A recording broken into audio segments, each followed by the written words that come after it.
Hai Adik-adik, kembali lagi dengan Kak Rina di online Class 101. Kali ini kita akan belajar IPS untuk kelas 5, tema 1 di subtema 3, lingkungan dan manfaatnya. Di pembelajaran kali ini kita akan belajar Indonesia sebagai negara maritim di halaman 142 sampai dengan 147.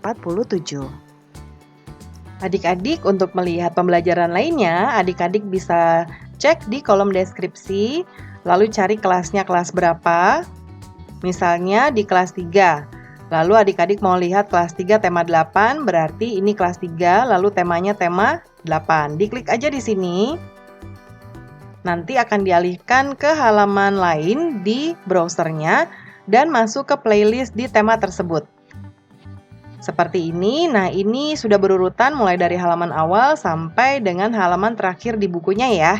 Dan di sini Karina membagi-bagi berdasarkan pembelajarannya. Jangan lupa di-subscribe dan klik loncengnya ya. Terima kasih. Ayo kita mulai adik-adik, ditonton sampai habis ya. Jangan dilewatkan karena ada informasi penting yang Kak Rina berikan. Dan diulang lagi videonya sampai adik-adik benar-benar paham. Nah, adik-adik, kita akan belajar Indonesia sebagai negara maritim ya. Nah, negara maritim itu apa sih, Kak Rina? Jadi, negara maritim itu adalah negara yang banyak sekali Nah, negara maritim itu apa sih, Kak Rina? Nah, negara maritim adalah negara yang memiliki wilayah laut yang cukup banyak. Jadi, berbagai aktivitasnya, kemudian ekonominya, ya mata pencariannya juga dipengaruhi oleh kondisi geografis tersebut ya. Nah, ini bacaannya cukup banyak ya adik-adik, jadi Karina akan rangkum. Untuk lebih jelasnya adik-adik nanti bisa juga baca di buku masing-masing ya. Nah, kita lihat nih adik-adik, ada Lani ya. Jadi Lani sedang berada di Madura nih ya adik-adik ya. Nih pasti adik-adik tahu gambar ini. Kemudian mulai dari bahan tambang, ada hasil hutan ya, sampai hasil pertanian dan juga hasil lautnya. Jadi semua itu bisa dimanfaatkan adik-adik ya dengan sebaik-baiknya untuk meningkatkan taraf kehidupan masyarakatnya. Nah, Madura ini lokasinya atau dia termasuk dalam Provinsi Jawa Timur. Ya, namun secara geografis dia terpisah ya dari kabupaten-kabupaten lain di Jawa Timur. Ya.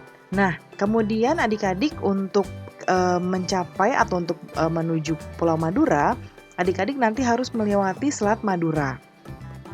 Ya.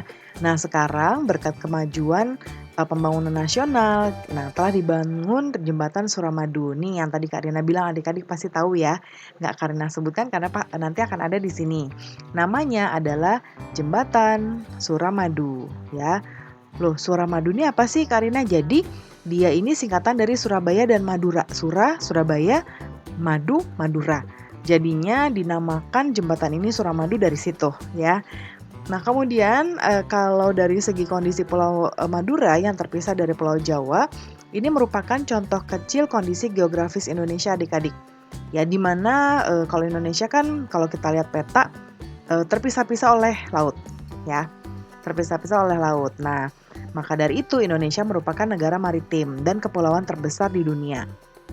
Jadi, hampir 2/3 dari wilayah Indonesia merupakan lautan, ya. Nah, kita lihat adik-adik, meskipun demikian bukan menjadi penghalang ya bagi setiap suku bangsa di Indonesia untuk saling berhubungan ya. Nah, kemudian kita amati kondisi geografis Indonesia sebagai negara maritim ya. Potensinya tuh sangat besar sekali adik-adik di berbagai bidang, yaitu di bidang ekonomi, kemudian di bidang sosial, budaya dan juga transportasi. Ya, nah potensi-potensi itu bisa menjadi modal penting adik-adik dalam hal apa? Dalam hal pembangunan nasional ya untuk mewujudkan kesejahteraan masyarakatnya. Wilayah Indonesia yang merupakan kepulauan, jadi antara pulau satu dengan pulau lainnya disatukan oleh laut. Ya, itu tuh maksudnya gini adik-adik. Ya ini misalnya pulau. Taruhlah ini peta ya. Jadi ini misalnya Jawa. Lalu ada Madura, ya. Kemudian ada Bali. Nah, ini tuh terpisahkan oleh laut, ya. Jadi banyak kepulauannya seperti itu. Nah, jadi ada Pulau Jawa, Pulau Sumatera, ya. Pulau Kalimantan. Nah, itu yang dimaksud dengan maritim. Nah, kemudian keberagaman ini juga disebabkan karena perbedaan antara pulau satu dengan pulau lainnya. Tapi itu tidak menjadi pemecah ya, justru menjadi pemersatu. Ya, seperti semboyan kita yaitu Bhinneka Tunggal Ika, walaupun berbeda tapi tetap satu juga. Nah, kemudian adik-adik, pengaruh kondisi geografis Indonesia sebagai negara maritim terhadap kehidupan ekonomi masyarakat ini akan kita bahas berikutnya. Nah, karena kita kondisi geografisnya adalah negara maritim dan kepulauan, itu banyak sekali keuntungannya adik-adik. Ya, jadi wilayah laut Indonesia yang sangat luas ini juga telah diakui secara internasional sebagai negara maritim, ditetapkan oleh UNCLOS ya pada tahun 1982. Hal ini berarti bangsa Indonesia diberi kewenangan untuk memanfaatkan potensi sumber daya lautnya. Ya. Nah, kemudian sumber daya alam lautnya apa aja, Karina? Yaitu ikan, terumbu karang, ya, kemudian kekayaan biologi yang bernilai ekonomi tinggi. Juga ada wisata bahari, ya, dan juga sumber energi untuk minyak dan gas bumi, ya, dan masih banyak lain. Nah, besarnya peluang ekonomi ini adalah dengan memanfaatkan sumber daya laut adik-adik. Ya, tentunya akan memberikan kontribusi bagi kehidupan ekonomi masyarakat Indonesia. Nah, kemudian kita lanjut ke tugas kita kali ini, kelompok masyarakat yang bisa merasakan langsung potensi kekayaan sumber daya kelautan ini adalah masyarakat yang berada di pesisir. Ya, pesisir pantai. Pesisir pantai itu adalah yang di pinggir pantai gitu ya, adik-adik, nama lainnya pinggir pantai. Nah, ada banyak nih adik-adik jenis pekerjaannya. Kita sebutkan yuk satu persatu jenis pekerjaan apa aja sih yang berkaitan dengan pemanfaatan sumber daya laut. Karina akan jawab di sebelah kanan ya. Nah, yang pertama adalah nelayan. Ya. Kemudian ada penambang emas, ada pemandu wisata karena kita negara maritim banyak sekali wisata alamnya ya adik-adik ya. Kemudian pembudidaya kerang mutiara, lalu juga ada petani garam laut. Ya, jadi air laut itu bisa diolah menjadi garam adik-adik. Ya, keren banget ya, sampai air laut aja bisa menghasilkan ya. Lalu kita lanjut ya, dan masih banyak lainnya. Kemudian ini masih judul yang sama ya adik-adik ya. Jadi membahas tentang dekat Indonesia tuh ada Australia ya. Ada Australia disebut dengan benua Australia dan Asia. Ya, ini juga mempengaruhi adik-adik ya.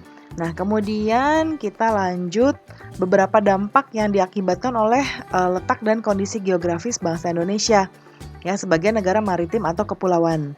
Jadi, komunikasi dan interaksi antar penduduk jadi lebih mudah.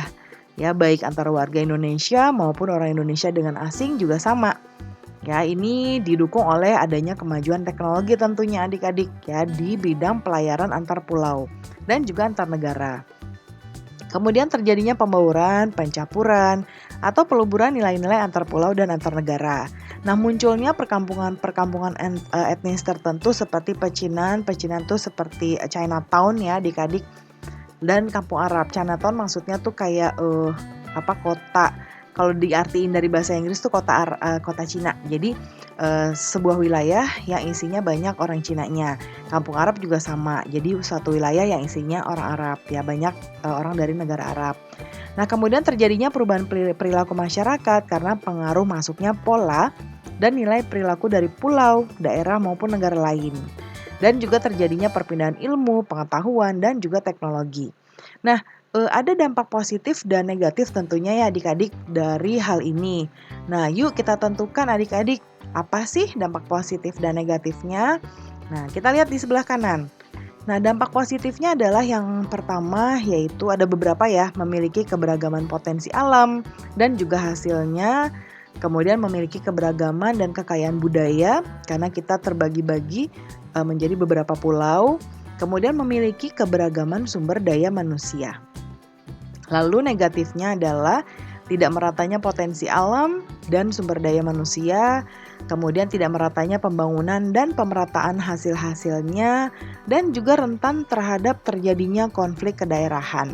Nah, berikutnya ini ada membuat clipping. Adik-adik kalau tahu clipping itu seperti membuat laporan singkat ya.